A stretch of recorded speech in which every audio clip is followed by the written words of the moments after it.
Sandeep Kishan assistant డైరెక్టర్గా గౌతమ్ మేనన్ దగ్గర వరణం అయ్యార్ అనే తమిళ్ సినిమాని అసిస్టెంట్ డైరెక్టర్గా పనిచేసిన తర్వాత 2010లో స్నేహ గీతం అనే మూవీలో హీరోగా యాక్ట్ చేశాడు మెయిన్ లీడ్గా. కానీ ఆ మూవీతో ఆయనకి పెద్ద అటెన్షన్ రాలేదు, పెద్ద గుర్తింపు రాలేదు. ఆయనకు అటెన్షన్ వచ్చింది మాత్రం 2013లోని మూవీ గుండెల్లో గోదావరి వెంకటాద్రి ఎక్స్‌ప్రెస్.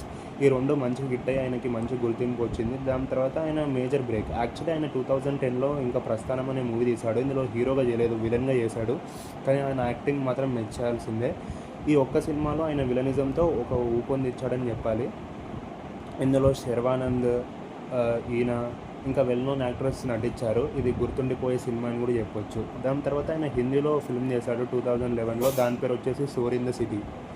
దాని తర్వాత ఈయన తమిళ్లో కూడా డెబ్యూట్ కొట్టాడు. ఆ తమిళ్ ఫిల్మ్ పేరు వచ్చేసి మననగరం. ఇది లోకేష్ కనకరాజ్ డైరెక్ట్ చేసిన ఫిల్మ్. కూలీ, విక్రమ్ ఆయన చేశాడు కదా. ఆయన కెరియర్లో ఫస్ట్ ఫిల్మ్ కూలీ ఫ్లాప్ అనుకోండి. సో